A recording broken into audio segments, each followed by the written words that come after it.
Bonjour, Citoyen TV, la chaîne de l'Afrique digne et de sa diaspora, vous présente les brèves.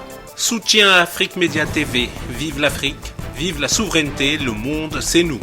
Au sommaire, Ghana, Côte d'Ivoire, Diaspora, Ovajab, RDC et pour finir, Cameroun. Ghana, visite aux réfugiés d'Elubo. La journée du samedi 8 août 2015 a été particulièrement mouvementée du côté de la frontière ivoiro-ghanéenne, marquée par la présence remarquable de Damana Adia Picasse, président de la coalition des patriotes ivoiriens en exil.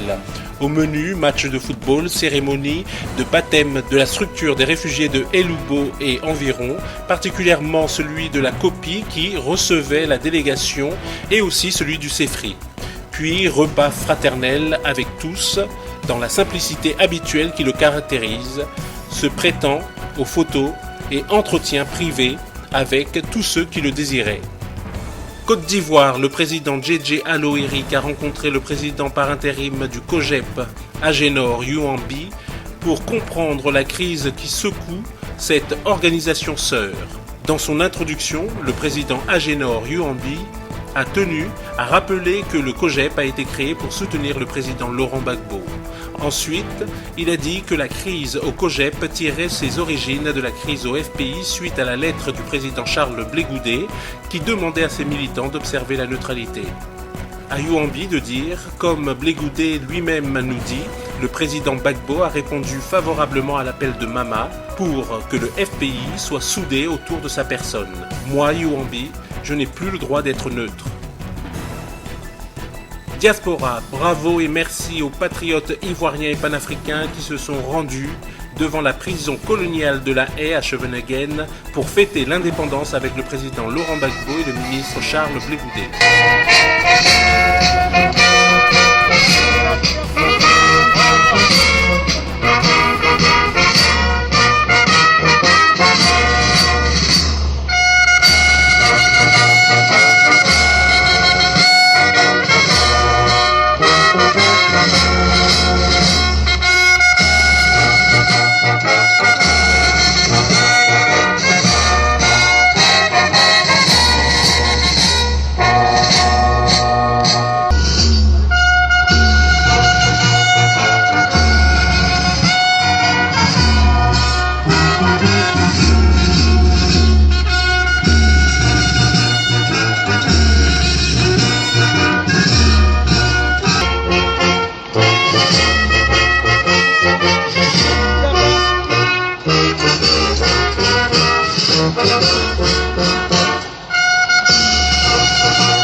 Tout de suite, Ovajab. Serein, la lutte continue contre la voyoucratie occidentale. Si le combat de notre souveraineté passe par un procès pour que définitivement les commanditaires de ce qui nous arrive en Afrique soient exposés au monde, allons au procès avec sérénité. Courage, ne baissons pas les bras, on va aller jusqu'au bout. À partir de ce jour, plus de soutien politique aux partis impliqués dans la déstabilisation en Afrique. On les connaît tous, ils ont diabolisé le président Laurent Gbagbo et continuent de diaboliser ceux qui disent la vérité ici et en Afrique. C'est la libération de Gbagbo qui apaisera la Côte d'Ivoire. Donc restons mobilisés autour du président Laurent Gbagbo, président légitime de Côte d'Ivoire, victime d'un coup d'État de la France, puis otage à la CPI suite au mensonge de Fatou Draman Bensouda et son dossier mal soudé au profit du Dramanistan la version france-africaine de la Côte d'Ivoire. En effet, la Côte d'Ivoire traverse depuis 2002 une profonde crise engendrée par une rébellion armée soutenue par la France. La situation s'est aggravée depuis que Laurent Gbagbo, président constitutionnellement élu et investi, a été livré le 11 avril 2011 par l'armée française à Ouattara et déporté le 1er décembre 2012 à La Haye, où la procureure Bensouda peine à réunir des preuves contre lui.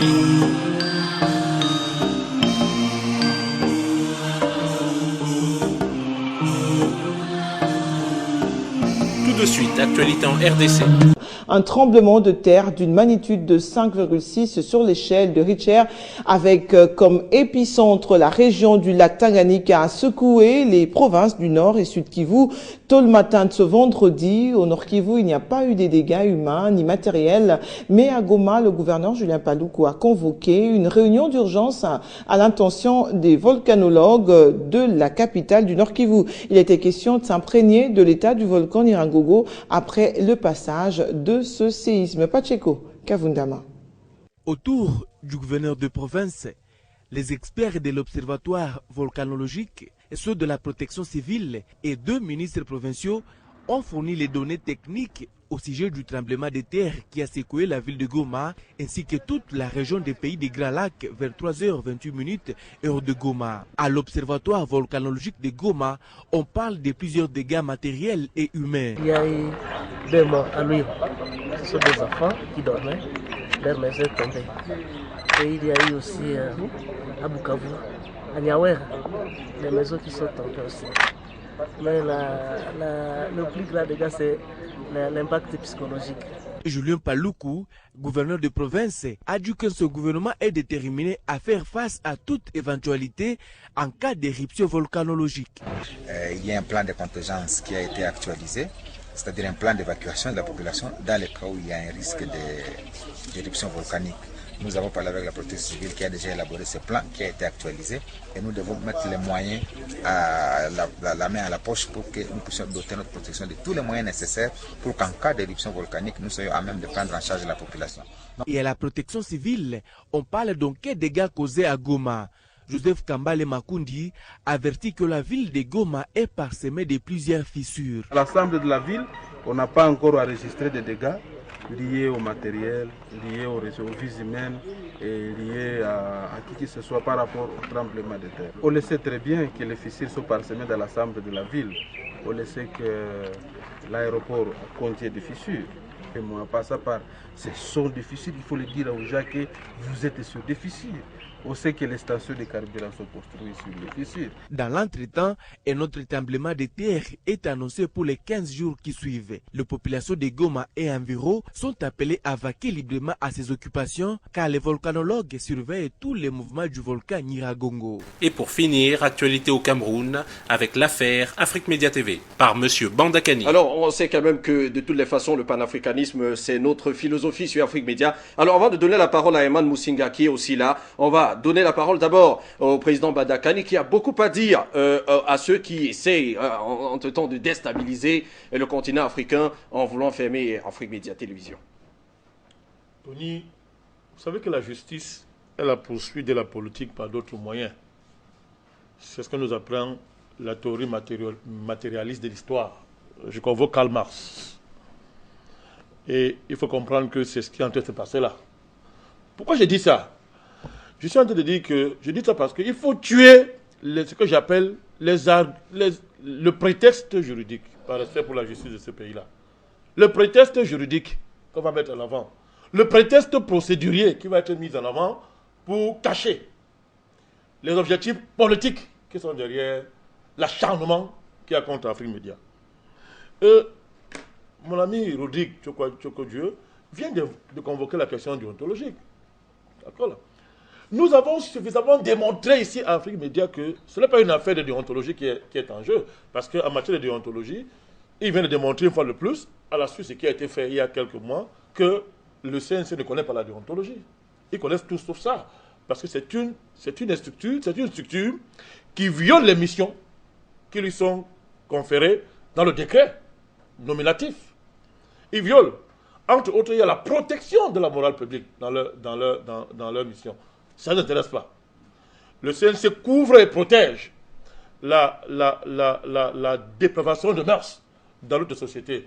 Et d'ailleurs, ce n'est pas très surprenant, parce que je l'ai souvent dit ici, les membres les plus zélés du CNC ne sont pas des modèles. Je reste poli dans leur vie au quotidien. Je reste poli parce que moi, je ne fais pas comme les Romains quand je suis à Rome, c'est-à-dire que je ne fais pas comme eux. Nous connaissons la vie privée de tous ces gens, mais nous ne faisons pas comme eux. C'était une parenthèse. Donc, j'ai indiqué ici que le CNC a pris la place du ministère des Affaires étrangères du Cameroun, c'est-à-dire a pris la place du chef de l'État, pour commencer à qualifier les relations entre les médias et les pays étrangers. Puisque la raison pour laquelle l'Afrique média est persécutée, c'est quoi? C'est que le CNC estime que nous mettons en péril les relations diplomatiques entre le Cameroun et une certaine puissance. Et les puissances. C'est ce qui a été dit. Et l'État du Cameroun ne dit rien. Non, c'est pas que l'État du Cameroun le dit. L'État du Cameroun, c'est une notion juridique, mais dans sa réalité, c'est plus complexe que ça. C'est plus complexe que ça. C'est une bataille. C'est une guerre entre les forces endogènes, représentant des puissances étrangères, de la France, les ennemis de l'Afrique, et les forces patriotiques au sein de l'État qui se battent pour le pays et qui ont à leur tête le chef de l'État du Cameroun. C'est une bagarre. Et je peux vous rassurer que les forces endogènes-là ne gagneront pas cette bagarre. J'ai rappelé le week-end dernier ici, j'ai dit une chose le week-end dernier ici, que ces forces endogènes n'auront jamais le Cameroun. Elles n'auront jamais Afrique Média. Et je le dis, moi, je suis un homme de foi. Yaoundé sera réouvert. Yaoundé sera réouvert. Aussi vrai que le Cameroun, c'est le Cameroun. Aussi vrai que ce pays est dirigé par un grand homme, le président Biya. Aussi vrai que dans ce pays, il y a des patriotes au cœur de l'État. Et que l'État n'est pas encore colonisé par les forces endogènes au service de l'étranger. Aussi vrai que je crois à ça, Yaoundé sera réouvert. Ou bien le Cameroun, ce n'est pas le Cameroun. Ils ne peuvent pas remporter cette victoire contre l'Afrique Média, ni contre le Cameroun. Moi, je suis un homme de foi. Je crois à ça. Je crois à ça. Et il faut expliquer encore autre chose, Tony Menga. On nous dit, vous faites le jeu de chef d'État. Et maintenant, on est en train de punir pour ça. Les forces endogènes du Cameroun sont en train de punir l'Afrique Média parce que on soutient le président Biya, on soutient les institutions. Mais il faut expliquer ça, que les gens comprennent bien. Moi, je sais de quoi je parle, en toute modestie. Le panafricanisme aujourd'hui, tirant les leçons de l'histoire, que l'histoire nous a enseignées, vous ne pouvez pas être panafricain aujourd'hui si vous ne prenez pas en compte la question des chefs d'État. La question de savoir comment faut-il combattre l'impérialisme en combattant les chefs d'État, ou bien il faut intégrer la question des chefs d'État dans le jamais du panafricanisme. Tout patriote panafricain lucide a tranché l'affaire. Puisque nous avons démontré que quand on parle de l'impérialisme, on suppose que les pays qui sont dominés par l'impérialisme sont des colonies. À partir de ce moment-là, les chefs d'État au pouvoir, quelles que soient leurs bêtises qu'ils font, sont des mandataires. Des puissants sont des gouverneurs. Donc, il faut s'en prendre au patron. Vous comprenez? Sans cautionner, comme on l'a dit ici, les chefs d'État qui travaillent contre le continent africain. Donc, il est important de révéler ça. Et pour cela, j'ai dit, nous n'allons pas nous décourager d'apporter le soutien au chef de l'État du Cameroun de ce pays-là. Parce qu'il le mérite.